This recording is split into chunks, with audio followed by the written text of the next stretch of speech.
as we could see from the crowd here this morning, I say we vote her in as pastor right now, you know, just, although we're a team.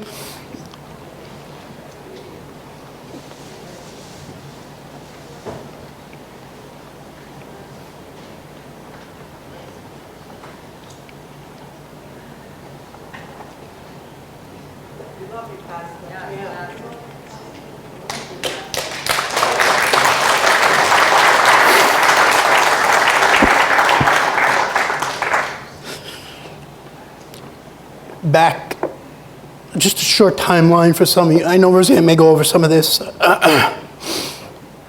Back in November, she was singing up here, and folks were holding her up. In October 28th, actually.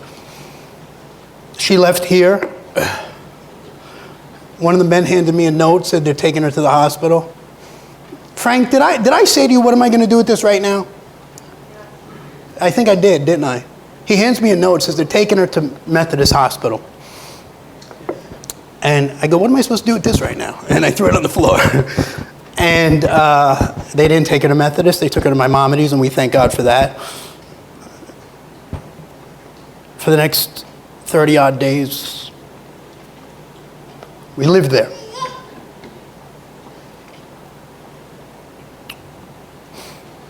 We have folks who attend our church who medically are on our team. We have many folks who are just on our team.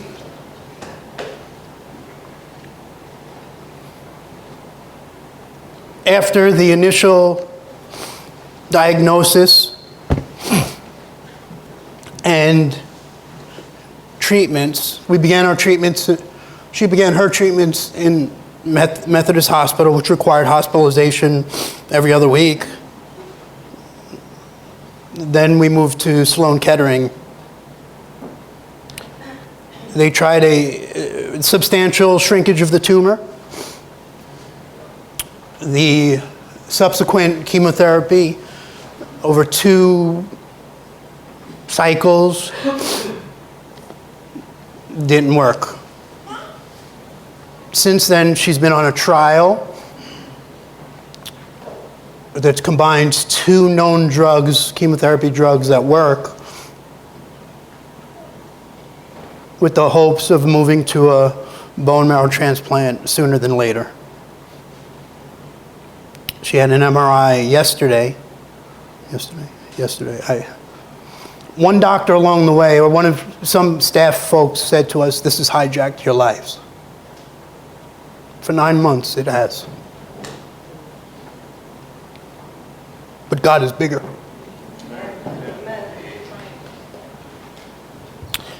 So, with the results of the MRI that she took yesterday, on Friday, and keep it in prayer, we'll know what the next step is, where we're going. But along the way, Roseann has been. I had a friend text me from Indiana this morning, not knowing he's a pastor of a very large church. He didn't know what was going on, and how I responded to him this morning was Roseann's desire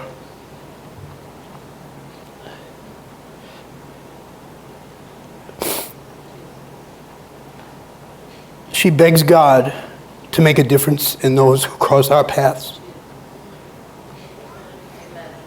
That's why she asked you here today.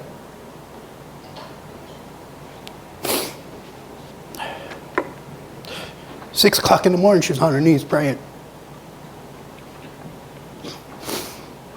I think prayer is a personal time between you and God, so I didn't say, what were you praying about? What were you praying about? I almost don't have to ask. She's praying for the people in this room and the people that crossed our path. So with that being said,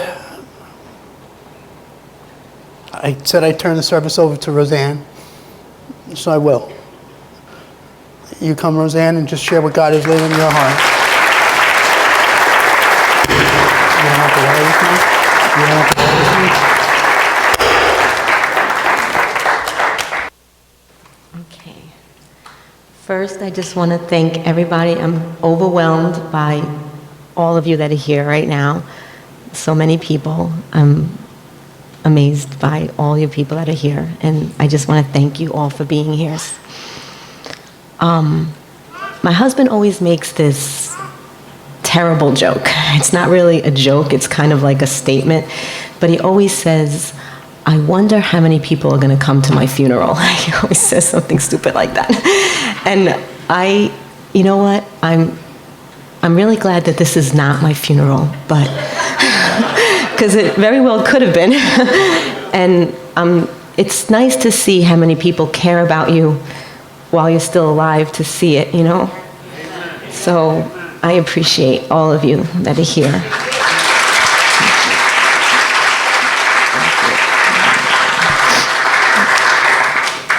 I want to thank, there's so many people to thank, but I really couldn't name you all by name, obviously. But I want to thank my church family, because so many of you did so much for me. Like, I mean, you guys, between the gifts and the food that you bought and that you made for me was amazing. I can't even say how much, like, it meant to me. I know I probably didn't thank you enough, like, because I was really out of it. There's like a picture to prove it. I was out of it, like completely out of it for a really long time. So I really, you know, and yeah. That was like right after the biopsy. So that was, yeah, it's pretty terrible. But yeah, I told her to take it off really fast. But it's, you know, God brought me from that to this, so thank God, you know. And, you know, all the help financially, being that I can't work anymore, and, you know, I appreciate you guys so much. I mean, none of it went unnoticed. I mean, I know I didn't thank you the way I should have, like by writing thank you cards, but like I said, I was completely out of it, so I didn't get to write you guys all, like I would normally, like my normal self, I would have wrote thank you notes and all that, but I didn't get to do all that, and I'm, you know, so I'm thanking you now, but thank you for everything you guys did for me. And everybody that's here right now, thank you so much for coming. All of you from different churches that are here, like I know you have your own church, and you guys came today to be here for me and to support me. I really appreciate you guys being here. And all my cousins and my aunts that came from so far away in Long Island, you guys came all the way here to be here for me. I appreciate that, and I love you guys. And all my family, everybody that's here. Anne and Harold, all the way from Mount Carmel, drove all the way in here. Thank you so much for being here. I love you guys. And my husband's mom is here. My husband's brother and Angie and his beautiful family are here. And my brother and my sister-in-law, Tammy, are here. Thank you guys for being here. And thank you for all your support. And my father's cousin, Louie, all of you came from so far away, and I appreciate it. My best friend, Lizette, and her husband, Keto, and their family is here. So many of you came from so far away, and I thank you for being here. My mentor, Diane, she was my high school teacher, my junior high and high school teacher. She used to come up to the hospital and pray over me, and she was my mentor. I just loved her so much. I still love her. Thank you for being here. So many of you, I just don't know how to thank you for being here today and for supporting me. But God is good. Yeah, He is. And all the behind the scenes things that you guys did for me, you know, just right from the beginning. There's things in my face. Let me bring it down. But I want a special thank you to my husband, who has been on this journey with me every step of the way. Went to every doctor appointment with me, every chemo, appointment with me, spoke for me as my advocate when I couldn't speak for myself. And as you can see the picture, I really couldn't speak for myself for a long time. And he did everything for me. And besides sleeping on a hospital bed, a hospital chair we were in the hospital, he said 30 days, it was more than that, unless I'm wrong, but I'm pretty sure it was closer to 40 days, right, Linda? It was closer to 40 days. So we were there a long time, so he spent nights on a chair. So I thank God for a dedicated husband and a loving husband.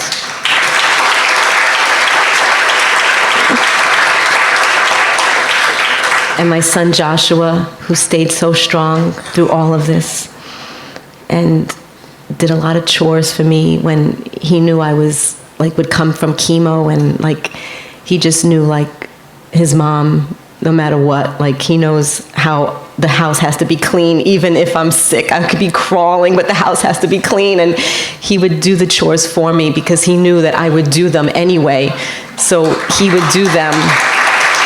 So that was at the beginning. Now they're all fend for yourself. Everybody looks at me and they're like, you look well. So that's everybody's like, you look so good, but so, but, and then he would give me a hug whenever he thought I needed it. And I used to need it a lot. So I appreciated that. Thank you, Josh. And my parents, they did so much for me, especially when I first came home from the hospital. They were amazing. They did everything for me. They bought me whatever I needed. They're still I make a smoothie with vegetables and fruit every morning, and my mom and dad get me organic fruits and vegetables to make sure that I stay healthy.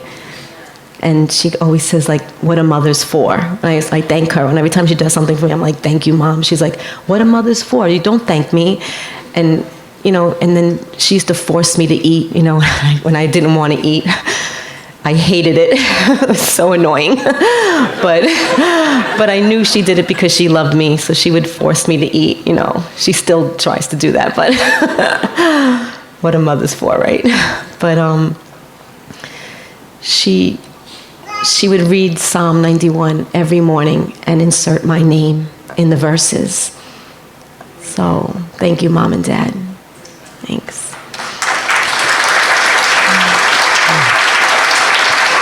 My sister Linda, she was right from the beginning would tell me to think of it like school. I just had to pass the test and get through it. She just kept telling me to think of it like school and you'll get through it. And she was very positive the whole time, and she wouldn't let anybody near me that wasn't positive. And if you weren't positive, you're going to get the wrath of Linda. And if you don't know the wrath of Linda, you do not want to know the wrath of Linda. It is not a good thing. And she would so everybody had to be positive around me. That was her thing. Nobody was allowed to be negative around me, or she wasn't going to have it. But my sister, she was always my hero. Ever since we were kids, I would, even at my wedding, I had that song, Did You Ever Know You Were My Hero, played for her, because she was always my hero. And she's just the best sister anybody could ever have. I just love her so much.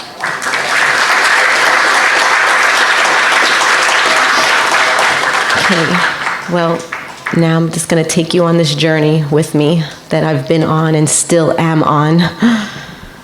Well, I say still am on. He told you I had an MRI yesterday, but so I won't know the results till Friday unless the bone marrow doctor that comes to church here, he does come to church here. So if he does tell me ahead of time, then I will know. But if he doesn't, I'm not going to ask. If he tells me, then I'll know what the results are. But so for now, we just have to wait till at least Friday to find out.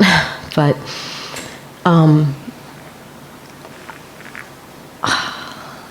I'm going to try to get through this without being emotional. I'm really going to. But a lot of things have changed in me. I have to just say that. I'm not the same person I was. I'm very, besides emotional, but a lot of things are different. Things that used to bother me just don't seem to matter anymore. It just doesn't matter. things that I thought mattered don't matter. You know, it's like when you really see like your life and like how quickly it could be gone, it's just like things just don't matter that used to matter. Just doesn't matter. And God really has like changed me in so many ways. Just so many ways.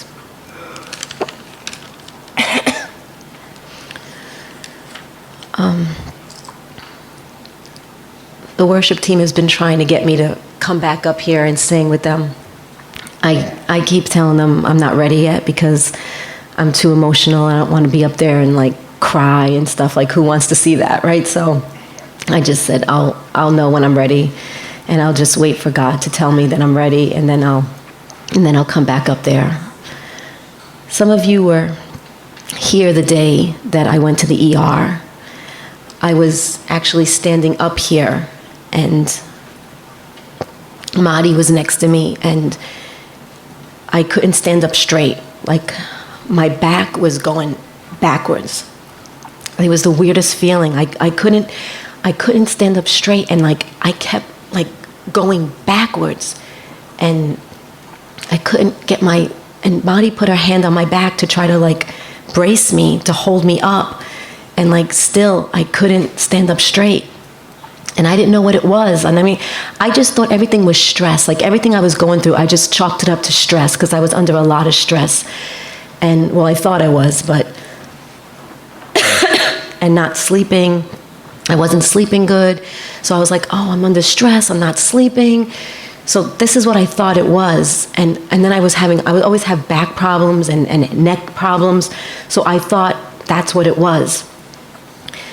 But I should have known that it was more than that, because leading up to that day when I went to the ER, there were certain things like that I noticed, like people that saw me every day, like Shy and Angela, they would tell me like, something's different with you. You seem off, like you're not yourself.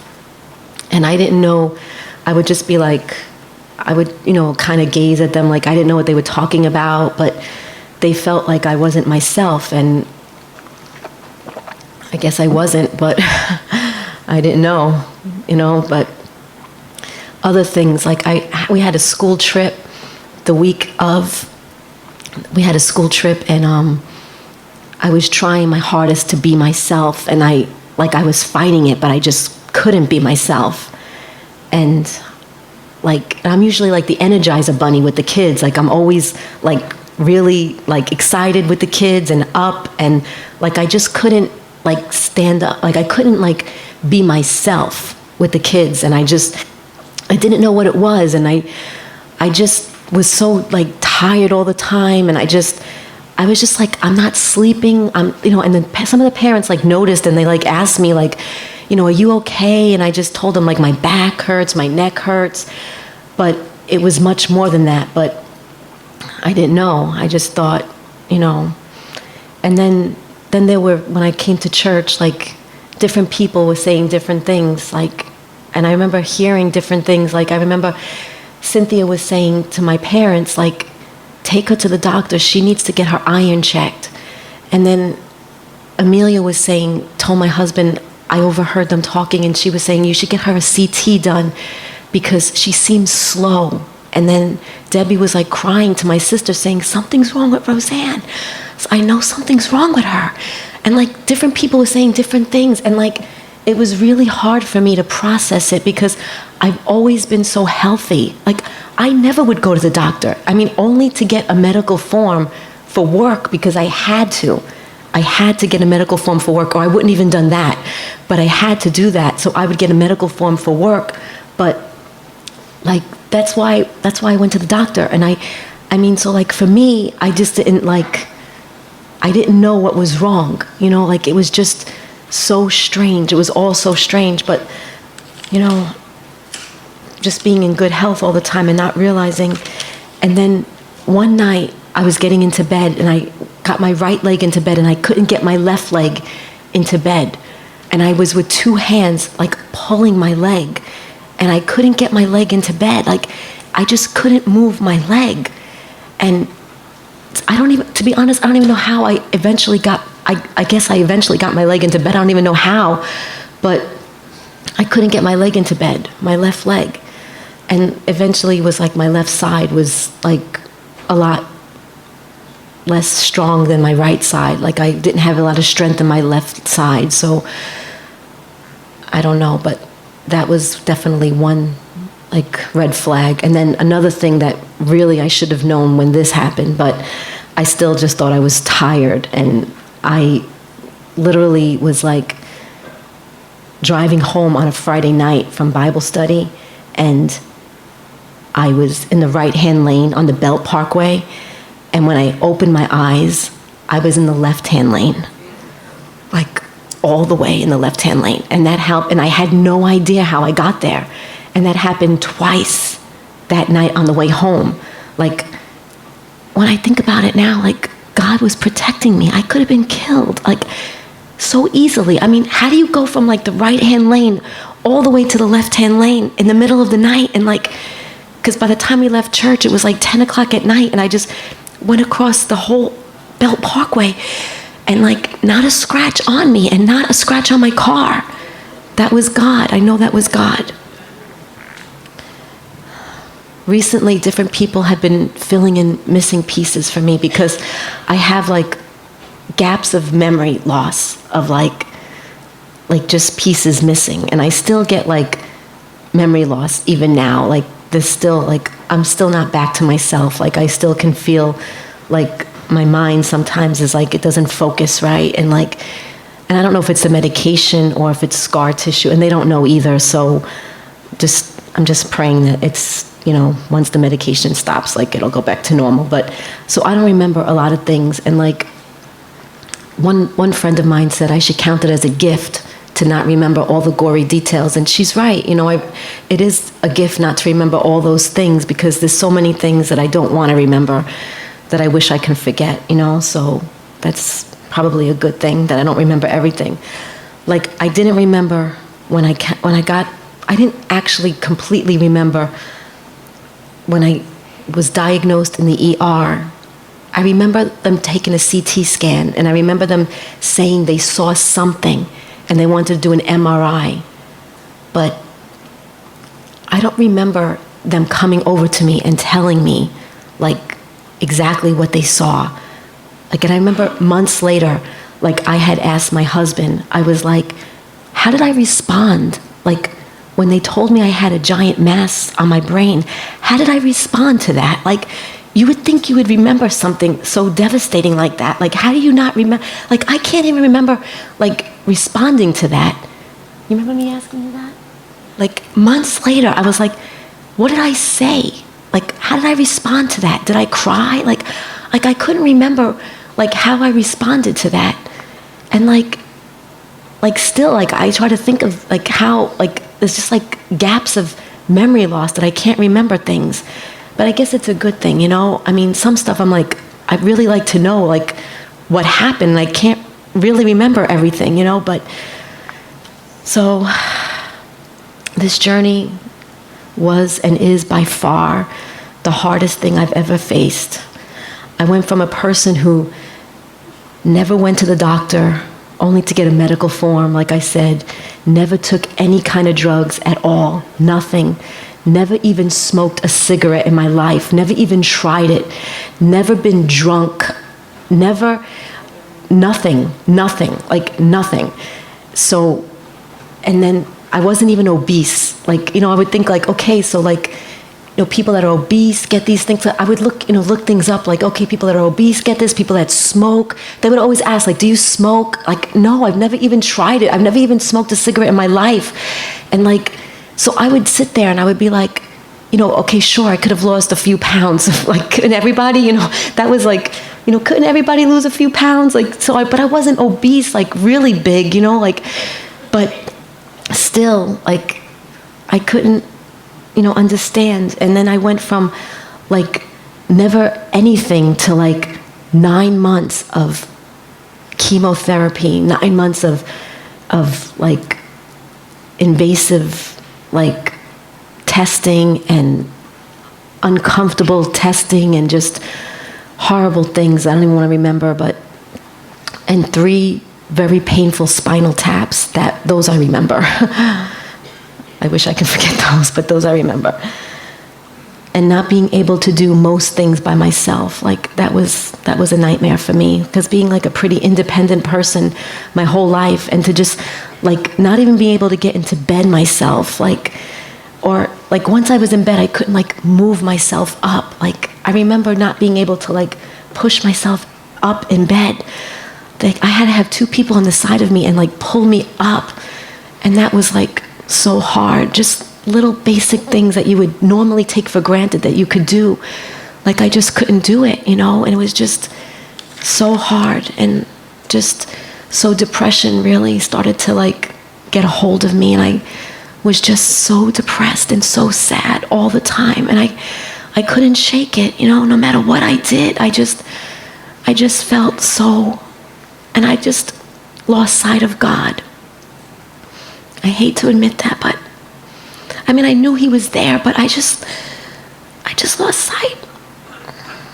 And I submerged myself into a victim's mentality that seeks only to undo pain. Things like, why me? I've never taken drugs. I kept saying stuff over and over like, why me? Like, this is a mistake. Like, this isn't happening to me. This has got to be happening to somebody else. Like, it was like a horrible nightmare. Like how is this happening to me?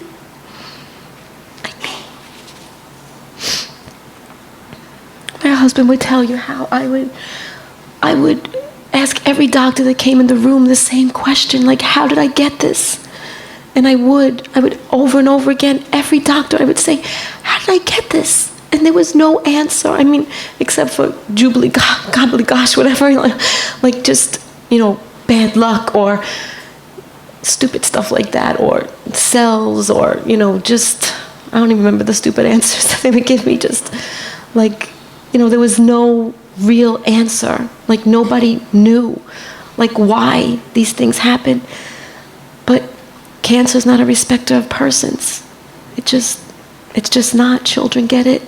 People get it. Good people, bad people. It just doesn't respect people. It goes to anybody. So I just couldn't make sense of it, and that's what I was trying to do, make sense in my mind. Like, why can't I make sense of this? Like, it doesn't add up. Like, none of it added up in my mind. Like, I couldn't figure it out. And it just really took hold of me. And I couldn't shake the depression or the sadness, no matter how much I prayed or how long I read my Bible. And I would listen to healing scriptures throughout the night, but still, I just couldn't hear from God. And I would beg God, why are you being silent, God? I can't hear your voice. I didn't understand why I couldn't hear him, but I couldn't see him or hear him. And I would just want to hear him so badly, and I just couldn't hear him. I had to do some real soul searching because the pity parties were getting to be too much. The Y road is a very dangerous road to travel. It leaves you searching for answers that the finite mind just cannot comprehend, and only answers that can be revealed through trusting God. And I had to realize that.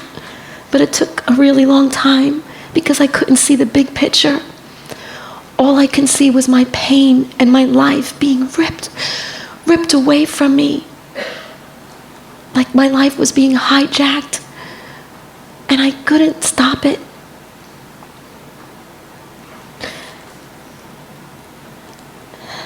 And I had so many roommates in Maimonides that died. There was just so many people that were dying around me. I particularly remember this one roommate because she would scream through the night. I never slept in Maimonides. I never could sleep in that hospital. Like, you're just up all the time. But I remember this one lady, she would just scream through the night, and her daughter was staying with her. And I remember them giving her morphine one night because she would scream so loud and wake up everybody. And she was my roommate, of course. I would get all the screamers. But she would just, and then one night, I heard the daughter screaming. And she was just wailing and screaming and crying because her mother had passed throughout the night.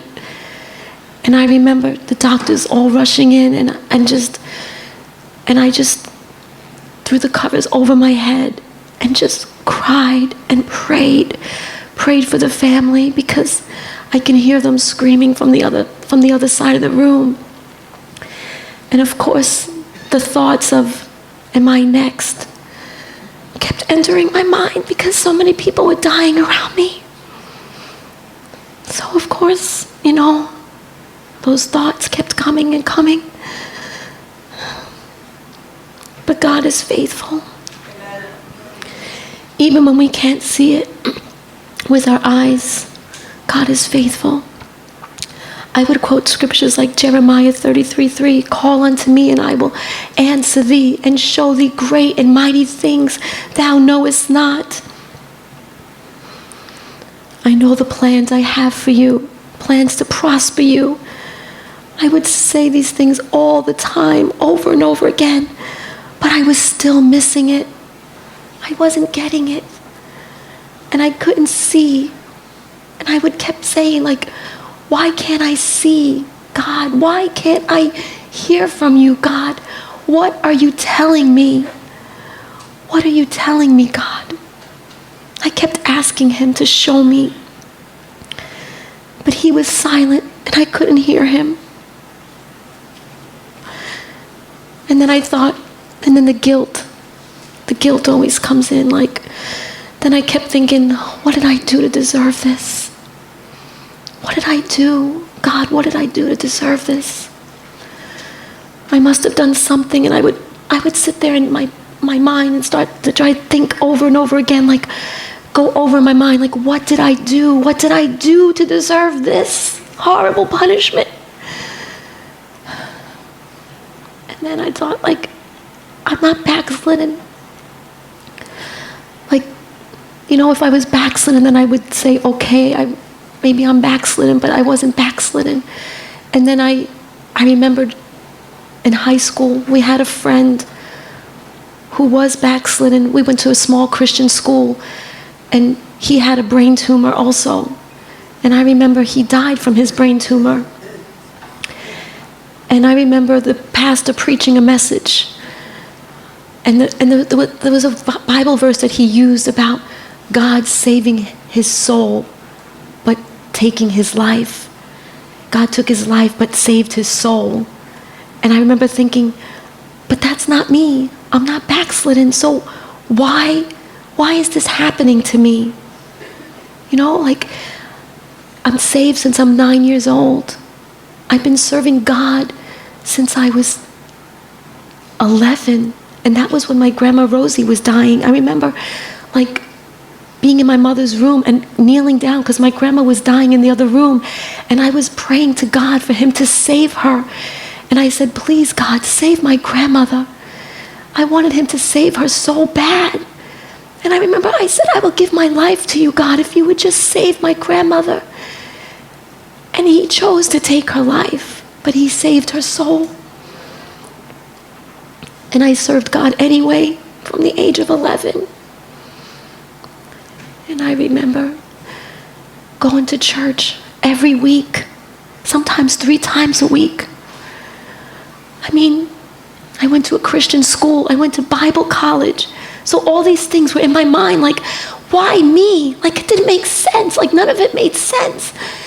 And then I would read my Bible every day without fail since I'm a kid. I kept it right by my dresser. I never even got out of bed without reading the Word of God. Every day, I'd wake up, I'd grab the Word of God, and I would read it every single day. So from the outside looking in, I was doing pretty good, probably better than most. To be honest, right? read my Bible every day, like without fail. No Bible, no breakfast. That was the rule, So it's like, I just didn't get it. Like, it just didn't make any sense to me.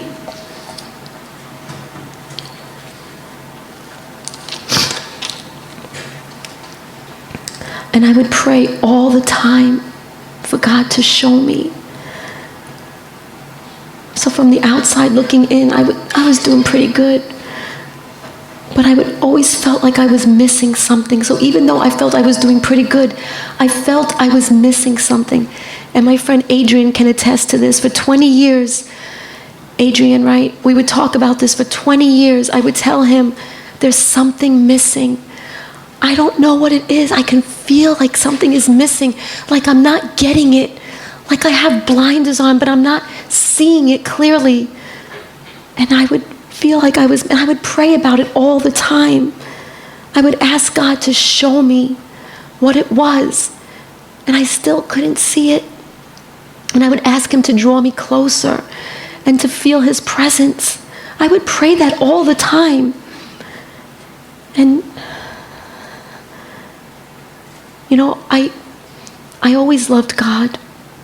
So like for me, it was like, I didn't understand, like, because I always loved him.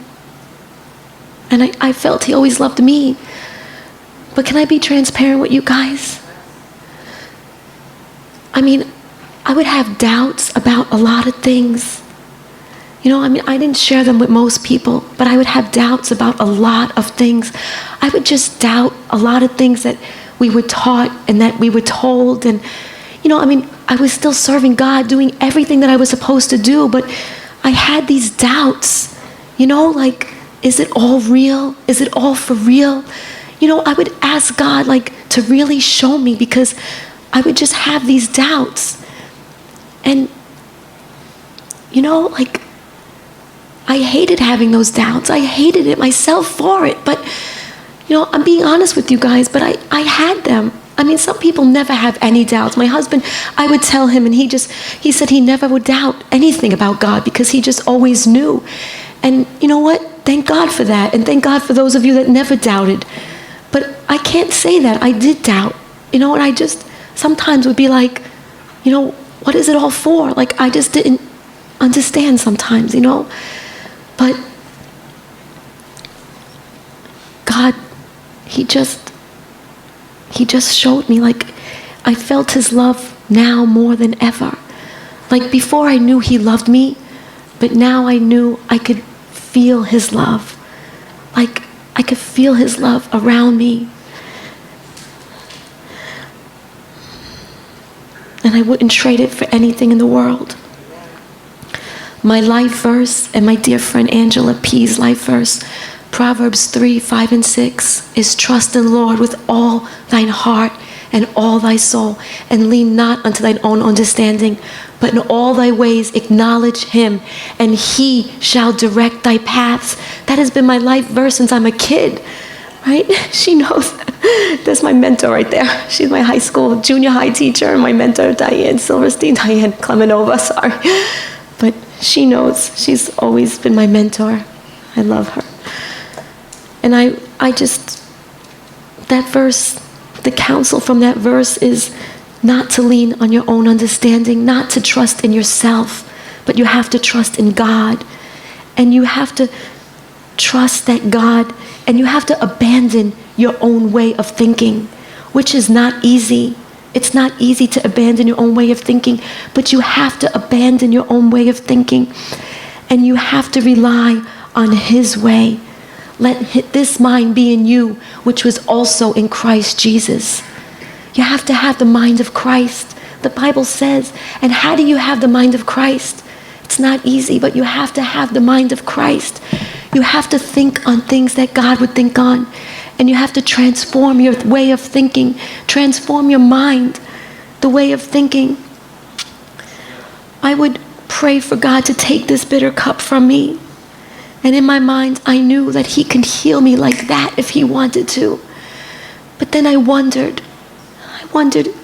if maybe it wasn't his will to take this cup from me to take me out of the valley. You know, I wondered, maybe it's his will for me to go through the valley and not just to be taken out and rescued. You know, we all want rescuing, but I had to realize that maybe that's not what God wanted to do. He didn't want to just rescue me. He wanted to take me through the valley for a reason. There was a purpose in it. And sometimes we don't always see the purpose, but I knew there was a purpose. And Psalm 23 I would quote it by memory over and over again, but it just developed a whole new meaning for me, especially the part that says, He maketh me lie down in green pastures, because He had to make me, because He knows how stubborn I am. I am so stubborn, and I wasn't going to just lie down on my own, because I'm always running around doing things. I'm always so busy, and I've always been more of a Martha than a Mary, always. And my excuse was, we need Marthas in the world, don't we? If we don't have Marthas, how are we going to get anything done, right? But that's what I would always say. But you know what? I'm enjoying being a Mary now. Now I get it. I get it. I get Mary now. I mean, I get Martha too, because I was a Martha for so long. But I get Mary. And she's right. It is the better part to be a Mary. And I kept hearing how the doctors kept saying how well I was handling the lethal chemo. And I call it lethal because one doctor told us that's why I was in the hospital during the chemo, because it was lethal. They would take me right to a lethal dose, and then they would, right before, like, I can't even explain it, but like, it would affect my kidneys and my liver. So it was a lethal dose of chemo.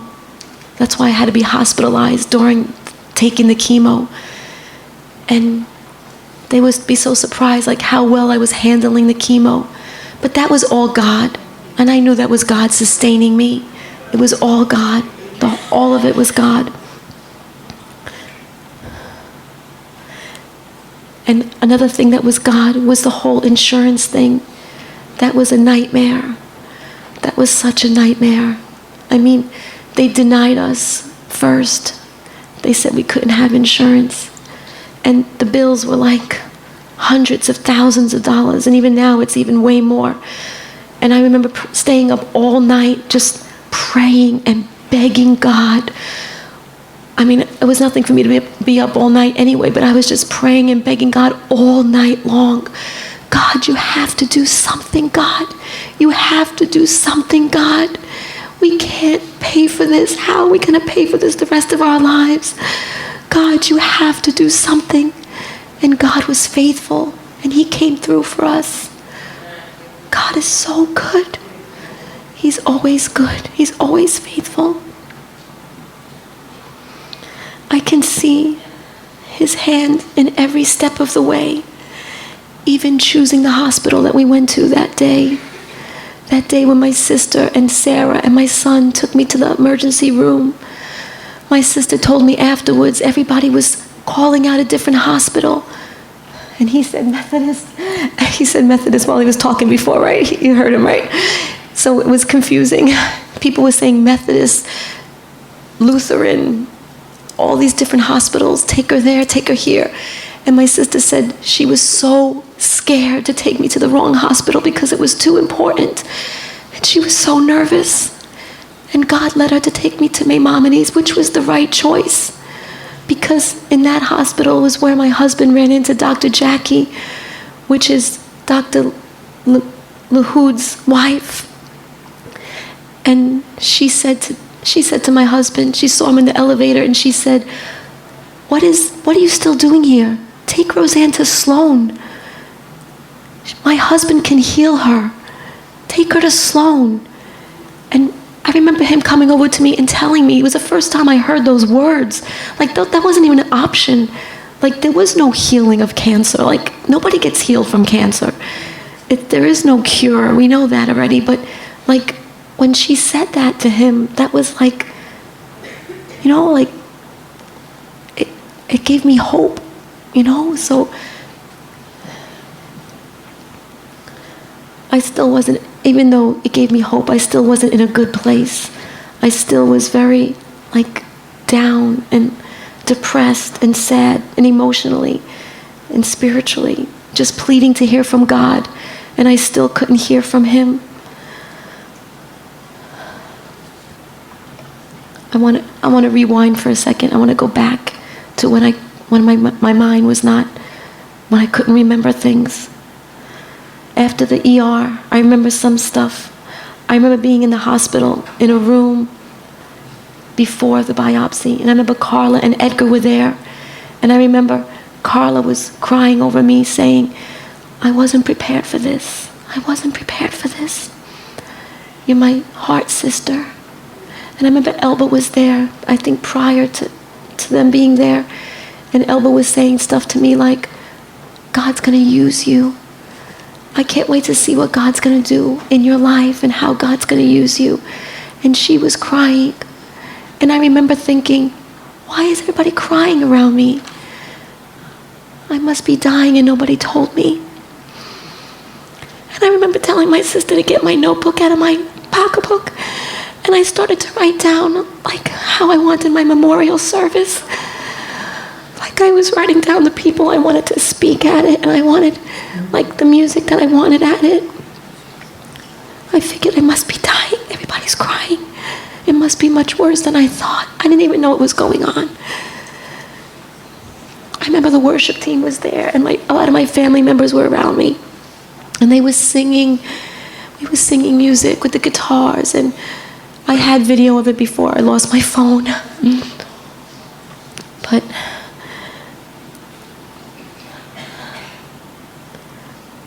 and the next day was the biopsy, I think. The next day was the biopsy. But before the biopsy, I had to go into an ambulance and go to see an eye doctor because they had to check my eyes, because a lot of times with tumors, you can see the tumor through the eyes, or your eyes start to like give out, so they wanted to check my eyes. And I remember Anne was there with me, and she went into the ambulance with me, and I remember my husband telling her she has to be back by such and such time for the biopsy, and he was telling her, make sure she's back, don't let her wait there, make sure she's back. And Anne was the perfect person for the job because she's a little pit bull, and she got me back there on time. And she was like, she's got to get back on time. No, she cannot wait. She's going first. And she got me in and out of the doctor's office on time. And then I remember being on the gurney, like in this waiting area. I remember having the head thing on, and I remember laying on the gurney, and I remember my family being around me, and I remember Sammy was there, and I remember Brittany was there, but I don't remember much more than that. I remember just being there, and I don't remember going into the room. I don't remember them putting anesthesia on me before drilling into my brain. I don't remember. Thank God I don't remember that. But I don't remember them even giving me the anesthesia. I don't even remember them wheeling me into the room. I remember nothing of that. I just remember being on the gurney and saying goodbye to my family. That's all I remember. And then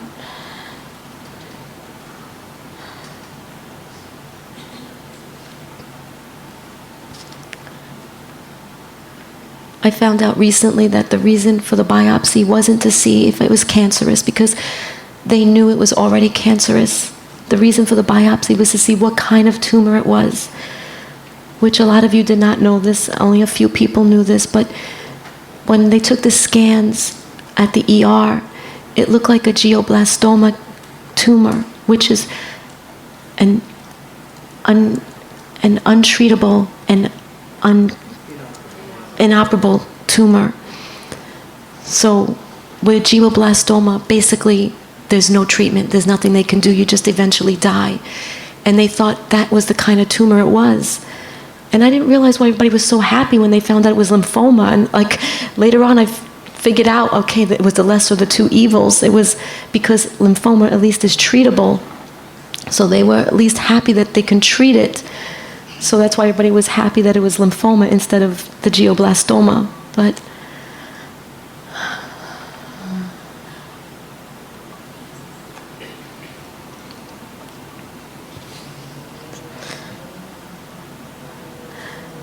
there were only a few people that knew about that, and they were praying, and God came through. Because I wouldn't even be here right now talking to you if it was the other one. So that was God again.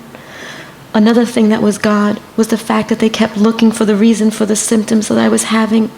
Because when I went into the hospital, I was complaining of neck and back pain, because I always have neck and back pain, and I had gone to a chiropractor like a week before. So I told them about, so they were very interested in the chiropractor thing. They were like, doctors and chiropractors, they just don't, they don't hit it off. So they were like, what did the chiropractor do to you again? So they were like very interested in what the chiropractor did to me. And like, they were just like, they could have sent me home because they found 6 bulging discs in my neck and my back. And they could have just sent me home with that, being that's the cause. But thank God they didn't, because if they did, I wouldn't be here either, because one of the doctors said, without treatment, a few months and you would have died. With treatment, you have 5 years. Nice, right? But she doesn't know my God.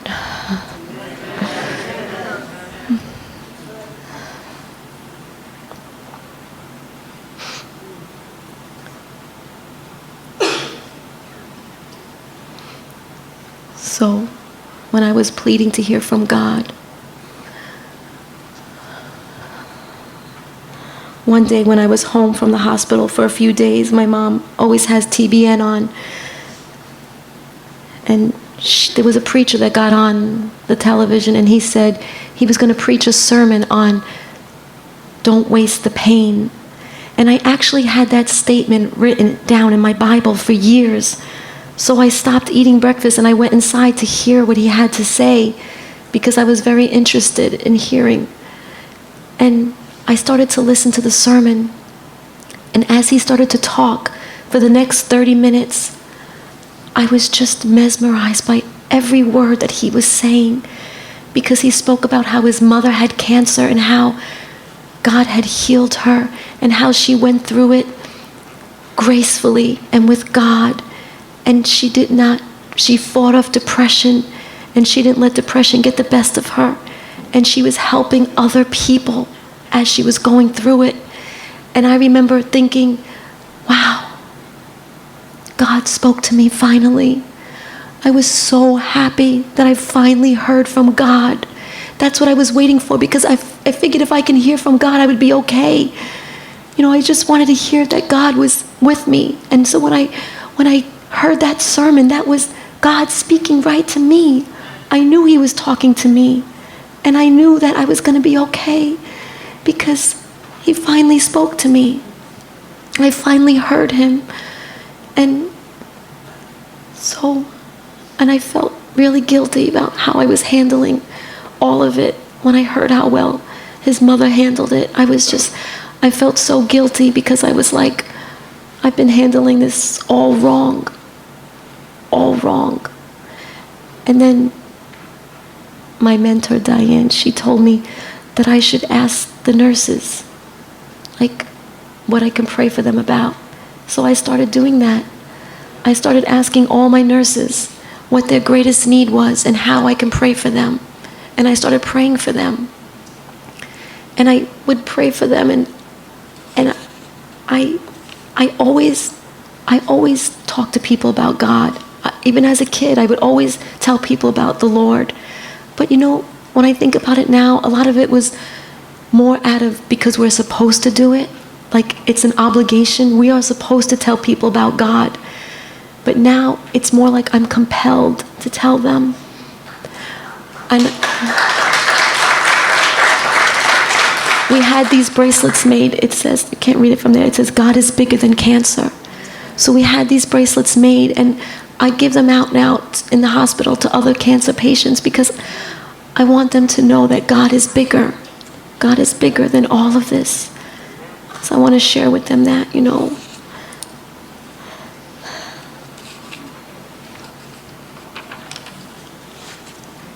So my whole attitude after hearing that sermon really changed.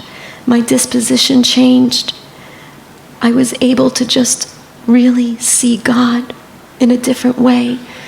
And it really took the focus off of me and my pain and just put it on other people. And that's what God wanted me to do. Because, when you focus on yourself and on your own hurt and your own misery, of course, that's all you're going to think about. That's all you're going to be in is your own misery, your own pain. And you can just stay there, And that's what I was doing. I was just staying in my own misery. But God needed to move me out of that. And He did. He moved me out of that. And I just began to just tell people about His goodness and about who He is. And now I just love telling people about who God is. And He is, I want to tell you, He is who He says He is. You have to understand, whatever you've heard, it doesn't matter what you've heard. He is who He says He is. God is the God of gods, the Lord of lords. He is. Doesn't matter what you think, what philosophies you think, how smart you are, whatever you think it is, I'm telling you, you're wrong. You're wrong. Because God is true. Let every man be a liar and let God be true, because He is true.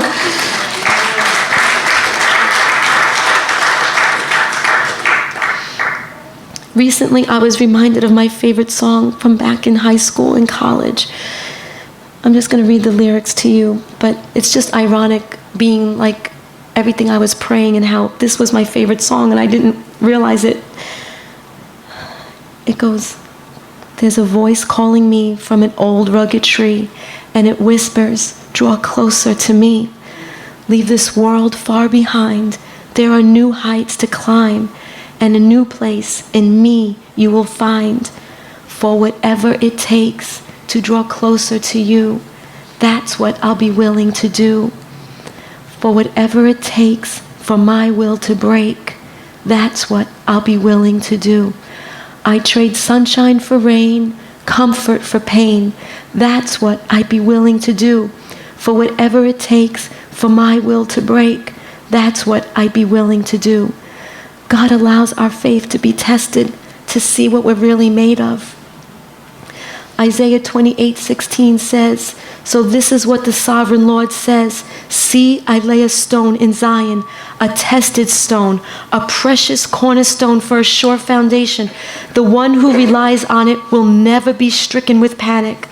I had to learn how to completely rely on Him, even if it meant He wasn't going to heal me when I wanted Him to heal me, and to stop panicking and just trust Him. I knew my faith was really being tested, and I had to ask myself how much I believed what I always preached to others, because I would always tell others, whatever draws you to your knees, no matter how bad or how painful it is, it's ultimately a good thing. That's what I would always tell people. Now I had to ask myself, do you really believe this? Because, sometimes we say things, but do we really believe them? Trusting God is a process. It requires a calm soul and an established faith in the sovereign Lord's blueprint for your life. I had to lean on His word when it didn't make sense to me and trust Him through trials that seemed unfair. And it really did seem unfair to me. I remember going to the cancer clinic and being in the car and driving and being at a stoplight and people passing the car. And I would see them, like people smoking, people drinking, heavy people eating McDonald's, and I would see them passing and I would just sit there and stare at them like, what about them? Like, do they have it? Do they have anything like I have? Because it didn't make sense to me. Like, what about them? I would ask myself over and over again, what about them? Like I just didn't, it just really was unfair. Like, it just seemed so unfair. But I had to learn to believe that His sovereign purpose would prevail no matter how long the journey takes. Because we're not promised, He never promised us an easy life without pain and suffering. His word says, in this world you will have trouble, but be of good cheer, because I have overcome the world. You can have joy even going through cancer, because real joy comes from your intimate relationship with Jesus Christ. That's where the joy really comes from. It's from your relationship with God. It's not from your circumstances. We think it's from circumstances, like in our lives, like if things are going okay, then we're happy. But that's not what it is.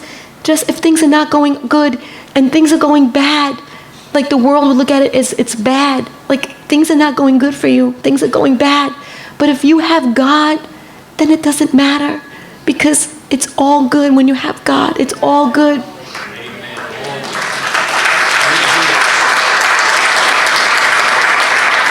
Because God has a purpose for allowing the storms in our life. It's to draw us to Himself. Sometimes people don't look up until something horrible happens. Something I always say now is, life's too short. My husband used to always ask me to go someplace with him, and I would always say, I have to work, I can't go. Now I say, you know what? Forget about work. You know what? Work you can always have. Work is always going to be with you. But your family is not always going to be with you. You're not always going to have those moments with your family. So now I just say life is too short. That's how I look at it now. It really is. Because it's way shorter than you think. Because we always think we have forever. We always think we have tomorrow, but we don't know what we have. We don't know if we have tomorrow. None of us are promised tomorrow. So you have to live your life now and don't wait.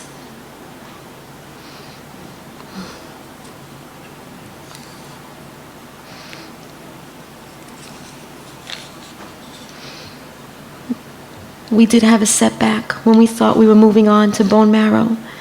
The MRI actually showed that the tumor had grown. We didn't tell everybody that because we didn't want to just broadcast it. We just told everybody we were going into a trial, which I'm in now. But the tumor actually had grown from the last MRI, and that's why I'm in the trial. But of course I was devastated hearing that news when I thought I was ready to move on. We knew it was an aggressive tumor.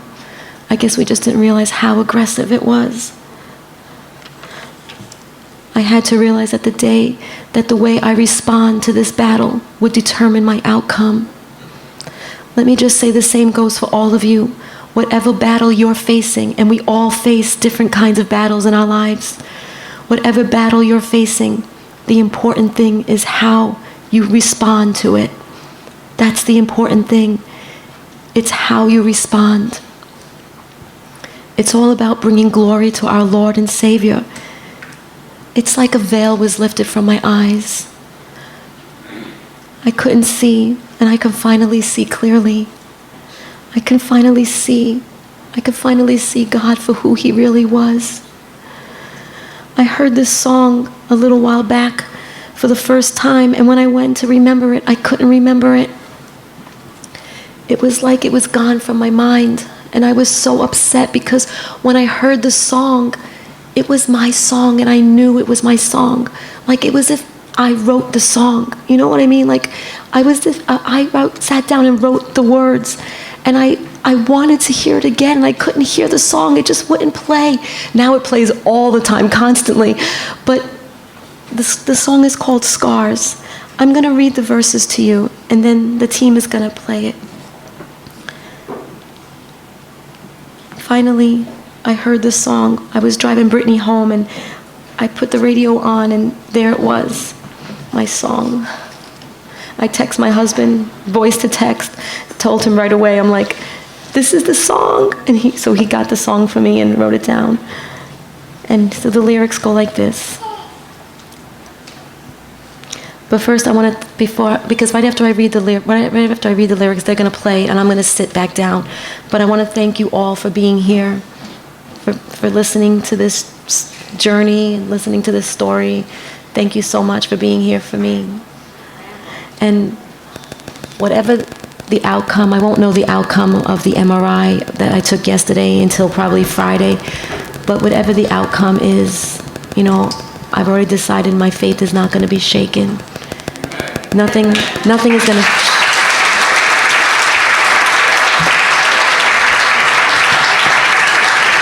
Even if it's not good, you know, God is still in control. I mean, of course, I want it to be good. I want to be able to move on, but even if it's not, like, my faith is not going to be shaken.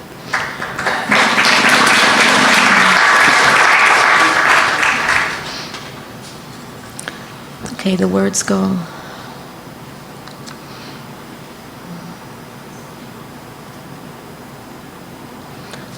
Waking up to a new sunrise. Looking back from the other side, I can see now with open eyes, darkest water and deepest pain. I wouldn't trade it for anything, 'cause my brokenness brought me to you, and these wounds are a story you'll use. So I'm thankful for the scars, 'cause without them, I wouldn't know your heart. And I know they'll always tell of who you are. So forever, I'm thankful for the scars. Now I'm standing in confidence with the strength of your faithfulness, and I'm not who I was before. No, I don't have to fear anymore. So I'm thankful for the scars, 'cause without them, I wouldn't know your heart. And I know that they'll always tell of who you are. And so forever, I'm thankful for the scars. I can see how you delivered me. In your hands, in your feet, I found my victory. Okay, now they'll play the song for you.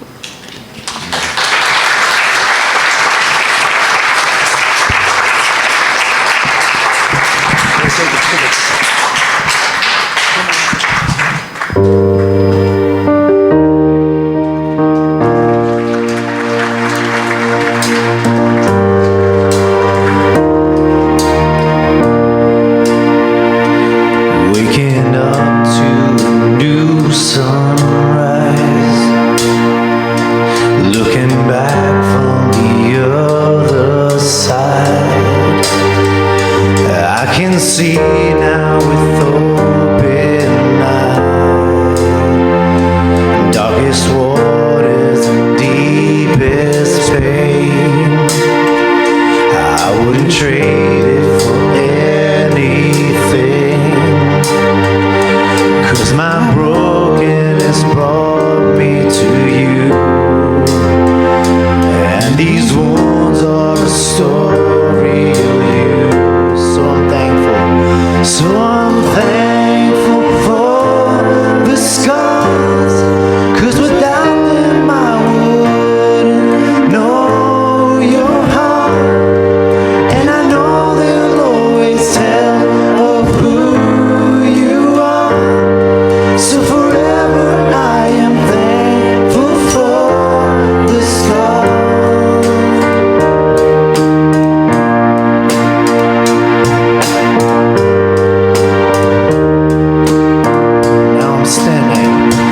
Now I'm standing in confidence with the strength of your faithfulness. And I'm not who I was before. No, I don't. No, I don't have to fear anymore. So I'm thankful for the scars, 'cause without them I would know your heart. And I know they'll always tell of who you are. So forever I am thankful for the scars. Let's sing it again. So I'm thankful for the scars, 'cause without them I would know your heart. And I know they'll always tell of who you are. So forever I am thankful for the stars. I can see how you delivered me. In your hands and your feet, I found my. I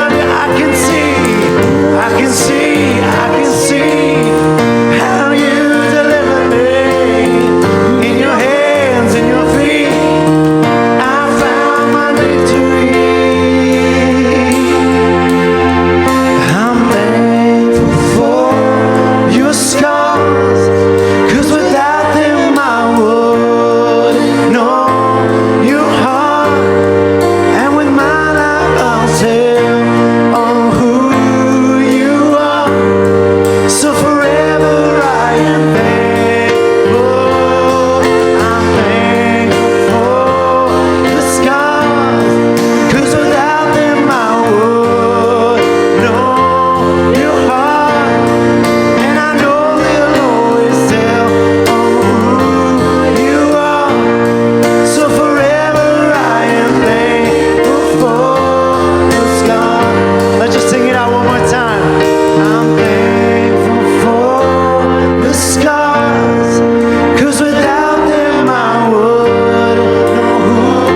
be seated for just a second. I just want to, what we heard today, if you'd be seated, thank you. And we're not going to be long. Don't worry about this stuff up here, all right? So here, we hear God is at work. And I need you to understand that God is always at work, even when the path is tough. And you've heard about our journey. You heard about what's going on in our life. But each of you, we stopped kind of surrounding you about it, and people are like, I don't get the text and the emails anymore. Yeah, because you have your own journey, and the path is tough. But I need you to understand that God is at work, even when the path is tough. God is at work, even when the road is tedious. It gets wearisome. 9 months, and we don't know what tomorrow. We don't know. God's still at work. The steps of a good man are ordered by the Lord, the Bible tells us. And God's at work, even when you're not paying attention. Well, this thing just came out and no. God's at work. Well, you don't understand. God's at work. They are not all ministering spirits, Hebrews chapter 1 tells us, sent forth to minister for them who shall be heirs of salvation. And then the verse tells us in the New Testament, hey, you might be entertaining angels unaware. But you know what that means? God's at work. Even when I'm not always paying attention. He's there. He never leaves us. He never forsakes us. So how do we see what God is doing? What do we do? Can you put Proverbs 3, 5, and 6 up there? Roseann quoted it. So when I don't know what's going on, and I know it's tough, it's perilous, and I'm not always paying attention, this is what we need to understand, that I'm supposed to trust in the Lord with all thine heart, all my heart, and I don't lean on my own understandings. In all the ways I acknowledge him, and he shall direct thy paths. Now, we don't catch it here, but like in the original, it's really saying he'll make your path straight. I hate to say a better way to translate this is to say, and he shall make your path straight, but I'm going to say it. So in all my ways, I acknowledge him, and in the road that I'm on, the tedious journey that I'm on, when I'm not even paying attention, God says he'll make the journey straight. So we trust in his promises. I trust in him. He has his word. He gives us his word. That's his promises. He promises us a place. Can you put John chapter 14, verses 1 and 2 up there? So God, in all that I have, and God's there along the way, and he lets us know. Some of us are on a path, and it's tough, and it's just tough, and it's new. Others are, it's tedious and wearisome, and we continue on it. And other of us, we're just zippity-doo dying along, you know what I mean? Just like, oh, what a wonderful day it is, or whatever. And then, bam, some of us, it's that. So he says, trust in me. And look what he said, this is Jesus to his disciples. Let not your heart be troubled. Ye believe in God, believe also in me. Why verse 2? In my Father's house are many mansions. If it were not so, I would not have told you. And I go to prepare a place for you. So with everything, on that road, on that journey, we trust in him with all our heart. We don't lean on what we know. We lean on him. That's his promise to us. He'll make the path straight. Even here. And yeah, we laugh about stuff and we get mad about stuff. Even with some of the people who are there to help us. The one doctor who said and she, I say God bless her, but I don't do it in the nice God bless her way. It's like, God bless her, man. You know, God bless her. Literally, one day she said, I'm sitting across and she goes, yeah, Roseann was kind. You get treated? 5 years.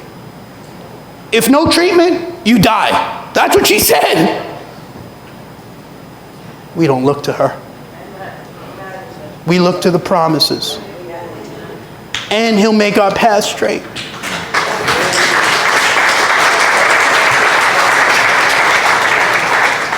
And he's going to prepare a place for you. That. Why do I not doubt?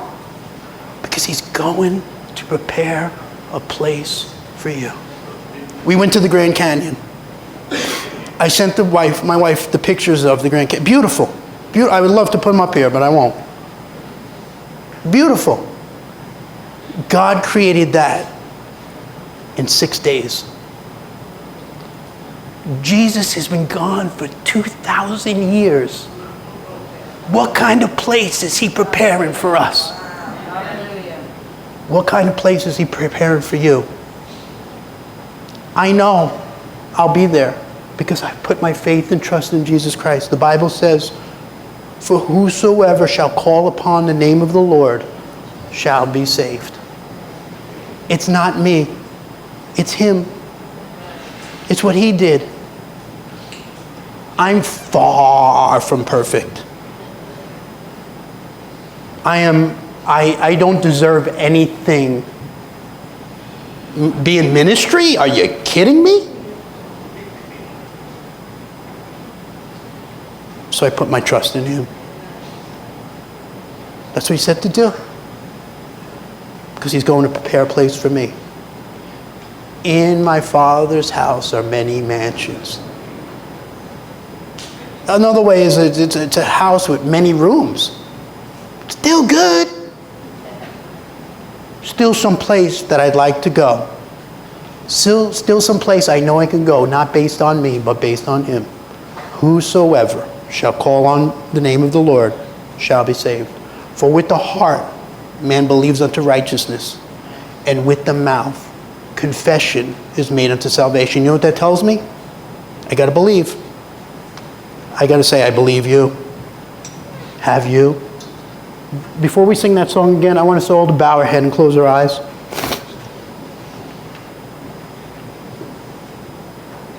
I ask you to bow your head and close your eyes because I want you to shut out everything but you and God. At this moment, it's you and God.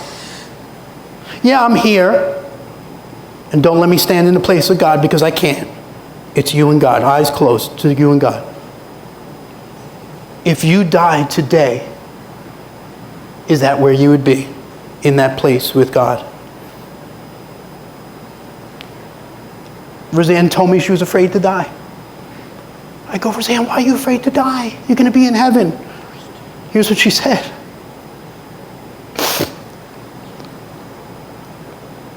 I'll miss my boys. Meaning me and Joshua. But you heard her say today, my faith is in God. My trust is in God. It is God who will take care of us. So if you died, would you be there? Could you raise your hand as a testimony to that, as Roseann gave a testimony this morning? So many as I expected all over the room. But not everybody, as I also accepted. I thank you for being honest. Pastor Leon, I don't know for sure, but I would sure like to know that. Would you pray for me? Is there anybody who would say, pray for me all over this room, all over this auditorium? Anybody would say, would you pray for me? See the hands? I see a hand. A few, yes. Yeah. Oh, thank you. Thank you. I don't always do this, but please, I don't want you to leave here unchanged.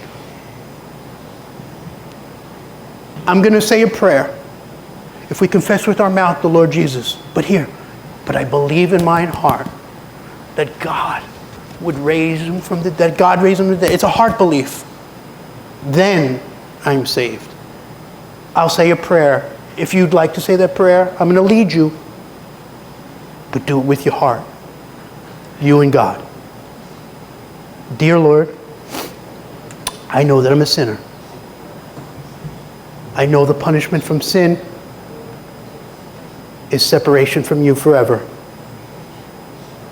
please forgive me of my sin. Come into my heart and save me. In Jesus' name, amen. If you said that with all your heart, it's between you and God. God knows it. But understand, he's at work. He's with you in the wearisome, tiresome road. And he says, because I'm with you, you can know my word is true, and I'm preparing a place for you. As we all stand and sing together, one more time about the scars, I pray that you meant that with all your heart, and that God makes the change that he wants to make in your life.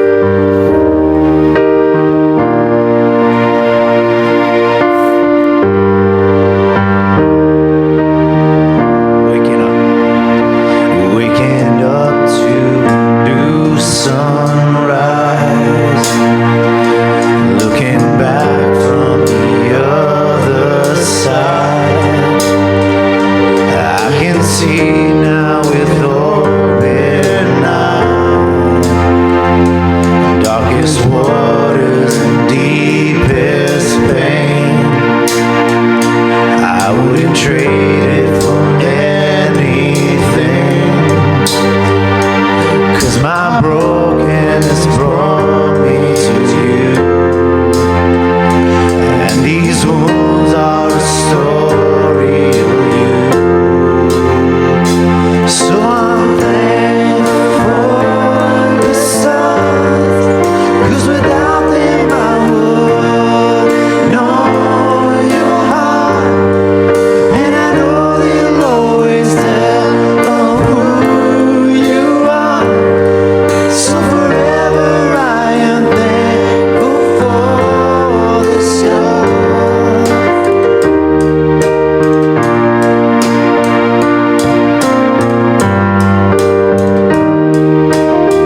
team. We appreciate it.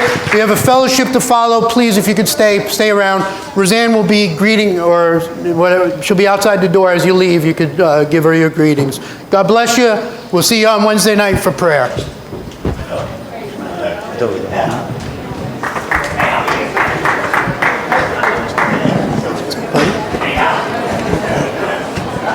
Didn't collapse.